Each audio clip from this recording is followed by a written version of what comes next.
El Evangelio de esta manera está tomado del Evangelio según San Mateo, capítulo 5, y vamos a leer del versículo 1 al 12.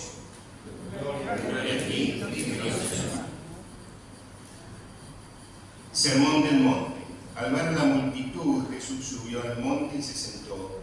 Sus discípulos se le acercaron y él tomó la palabra y comenzó a enseñarles diciendo: Dichosos los que tienen espíritus de pobres, porque de ellos es el reino de los cielos. Dichosos los que sufren, porque serán consolados. Dichosos los humildes, porque heredarán la tierra prometida. Dichosos los que tienen hambre y sed de justicia, porque les serán satisfechos. Dichosos los compasivos, porque Dios tendrá compasión de ellos. Dichosos los de corazón limpio, porque verán a Dios. Dichosos los que trabajan por la paz, porque Dios los llamará hijos suyos. Dichosos los perseguidos por hacer lo que es justo, porque de ellos es el reino de los cielos. Dichosos ustedes cuando la gente los insulte y los maltrate, y cuando por causa mía los ataquen con toda clase de mentiras. Alégrense, estén contentos, porque van a recibir un gran premio en el cielo, pues así también persiguieron a los profetas que vivieron antes de ustedes. Este es el Evangelio del Señor. Te alabamos, Cristo Señor. Tomen asiento.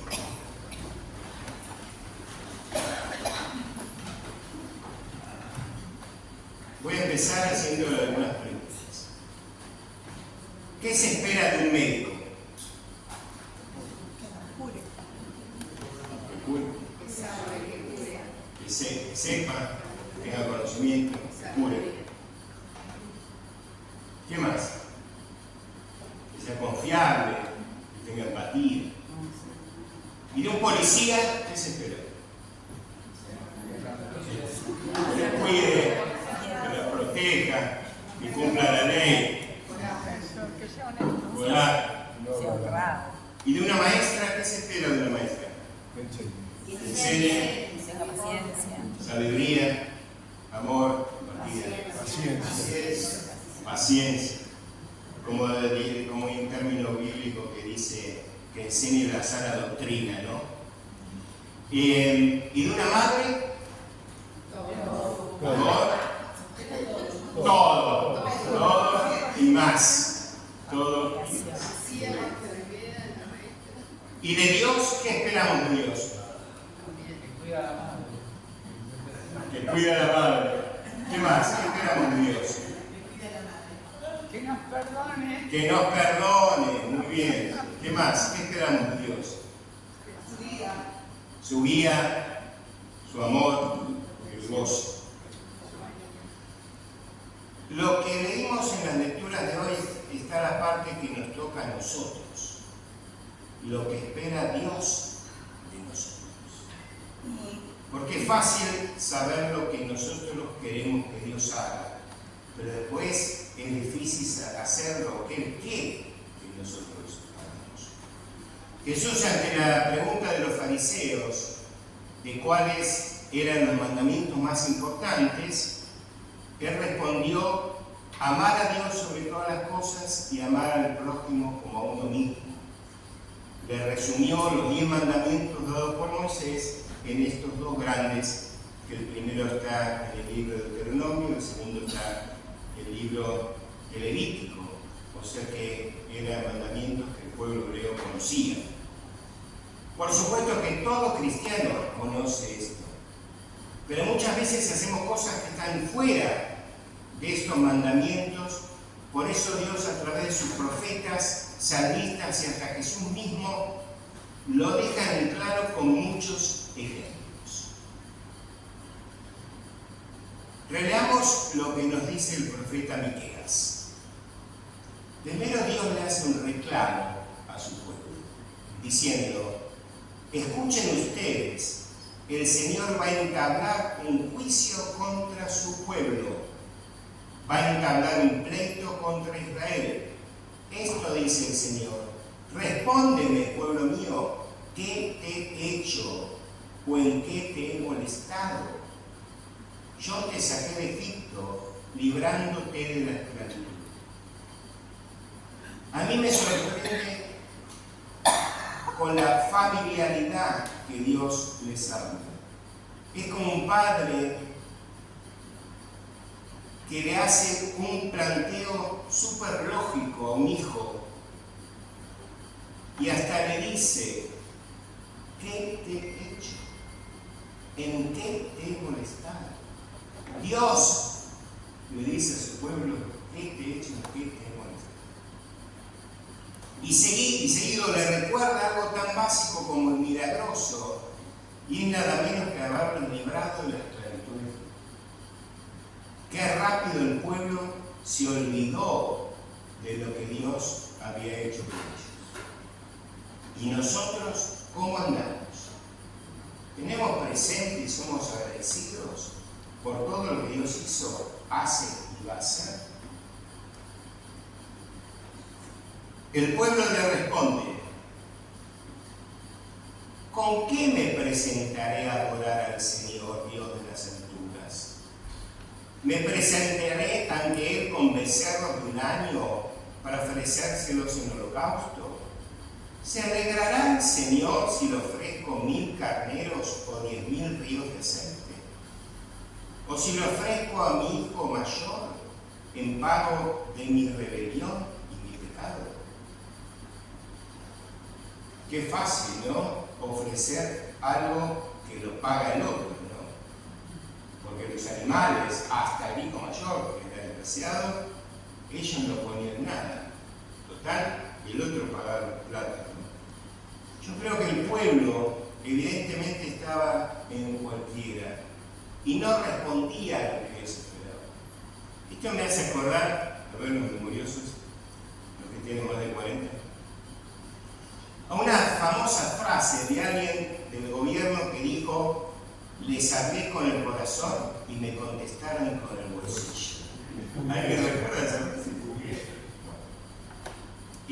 Esa frase fue pronunciada por Juan Carlos Pugliese, que fue ministro de Economía de Argentina durante la presidencia de Raúl Alfonsín, en marzo de 1989, y esta frase se dio en el contexto de una crisis hiperinflacionaria, cuando sus medidas no tuvieron la respuesta esperada por parte del mercado, y fue ahí cuando dijo: les hablé con el corazón y me contestaron con el bolsillo.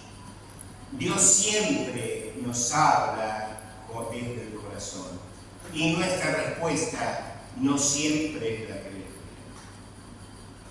El pueblo le ofrecía sacrificios, como cosas materiales, holocaustos, que muera alguien. No era evidentemente lo que Dios quería. Entonces el profeta Miqueas es más específico. Dice: el Señor ya te ha dicho, oh hombre, en qué consiste lo bueno y qué es lo que Él espera de ti. Que hagas justicia, que seas fiel y leal, y que obedezcas humildemente a tu Dios. Dios le deja muy claro que lo que esperaba de ellos y también de nosotros es que seamos justos, fieles y obedientes. Veamos qué significa esto. En la Biblia, ser justo significa vivir conforme a la voluntad de Dios, demostrando rectitud, compasión y lealtad a sus mandamientos. Lo que implica no solo creer, sino también actuar con generosidad hacia el prójimo y obedecer a Dios, siendo declarados justos por fe en Jesús para alcanzar esa condición, no por méritos propios, sino por méritos de Jesús en la cruz. Veamos el Salmo 15. El título de la versión de la Biblia de Dios habla hoy es: lo que Dios espera del hombre. Vivir sin tacha. Si uno le preguntara a un joven qué es vivir sin tacha, no me quiero imaginar lo que respondería. Pero ¿qué significa vivir sin tacha? Llevar una vida justa, íntegra y recta, y practicar la justicia. Lo mismo que dijo el profeta Miqueas. Después dice, agrega, el que dice verdad de todo corazón. El que dice la verdad de todo corazón. ¿Lo hacemos? El que no habla mal de nadie. El que esté libre de este pecado, que tire la primera piedra. Pero apunten para otro lado. Tal vez no lo hagamos en público, pero ¿quién no piensa mal de los demás? Como si nosotros fuésemos mejor que la Madre Teresa de Calcuta. Qué rápido que somos para jugar a los demás. Sigue el salmista, el que no hace daño a su amigo ni ofende a su vecino. Nada para agregar, súper claro. El que cumple sus promesas, pero no solamente dice el que cumple sus promesas, sino que agrega el que cumple sus promesas aunque le vaya mal. O sea que la palabra empeñada se tiene que cumplir sin importar la condición de uno. Y para un cristiano, el valor de la palabra tiene que ser algo que no se negocia. El que presta su dinero sin exigir intereses. Yo conozco gente que demuestra su generosidad prestando sin esperar intereses, o aquellos padres que pueden ayudar a sus hijos con préstamos para comprar una vivienda o algún inmueble y no le cobran intereses. Son los llamados créditos familiares. El que no acepta soborno en contra de inocente. Bueno, si no nos pongamos a analizar la justicia que tenemos, porque si no nos vamos todos amargados. Y concluye diciendo, el que así vive jamás caerá. Como vemos, son acciones muy concretas que tal vez no la vemos incluido en el amar a Dios y al prójimo.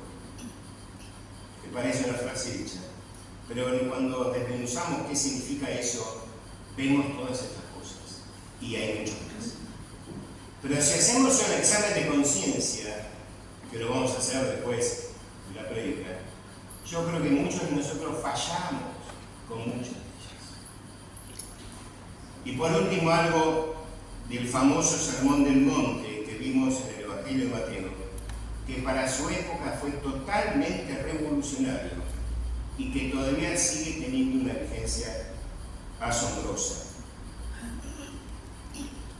No voy a hacer un análisis minucioso del tema, porque eso demandaría más de una prédica, como lo hemos hecho hace 3 años, que dividimos el Sermón del Monte en 3 domingos diferentes. Yo di el primero, después ya di el segundo, y yo volví a dar el tercero, para analizar en 3 domingos el Sermón del Monte, por lo profundo que es la profundidad que trata los temas. Pero me gustaría que se lleven algún concepto de las bienaventuranzas. Dichosos los pobres de espíritu. Hace referencia a quienes reconocen su dependencia total de Dios mediante una humildad sincera, sin implicar baja autoestima ni debilidad, sino ausencia de orgullo. O sea que nosotros, pobre espíritu, es aquel que siente que es dependiente 100% de Dios. Dichosos los que sufren porque serán consolados. Nadie quiere sufrir, pero el creyente tiene el mejor consuelo que podría tener, y es a Jesús. Dichosos los humildes. Qué importante es ser humilde. Hay una frase que dice: la humildad no es pensar menos de nosotros, sino pensar menos en nosotros mismos. Se lo repito. La humildad no es pensar menos de nosotros, sino pensar menos en nosotros mismos. Dichosos los que tienen hambre y sed de justicia, es lo que vimos de lo que significa ser justos. Dichosos los compasivos, significa actuar con amor, no con lástima. Dichosos los de corazón limpio, significa que la verdadera felicidad reside en la pureza interior, la sinceridad y la integridad espiritual. Dichosos los que trabajan por la paz, buscar la reconciliación entre la gente que conocemos, que no es tarea fácil ser pacificador, pero es nosotros que podemos ayudar a determinadas circunstancias a que haya reconciliación. Y por último, Jesús dice: dichosos los perseguidos por hacer lo que es justo. Significa vivir de acuerdo con los principios de Dios, ser fieles a su fe y hacer lo correcto, aunque seamos objetos de burla o nos señalen con el dedo como bichos raros. Como les dije antes, son temas para hacer un estudio bíblico con la profundidad y la implicancia de cada uno. Para ir terminando, vimos muy claramente lo que Dios espera de nosotros. Sé que en algunos casos parece imposible, pero con la ayuda de Dios y la guía del Espíritu Santo lo vamos a lograr. Y termino con un versículo de la carta de Santiago, capítulo 1, versículo 22. Pero no basta con oír el mensaje, hay que ponerlo en práctica. Que así sea. Me despido de los que están mirando, que miraron esta prédica. Fue más acotado el culto dominical, porque no teníamos que nosotros subir en vivo. Les deseo una semana muy bendecida y gracias por estar ahí cada semana.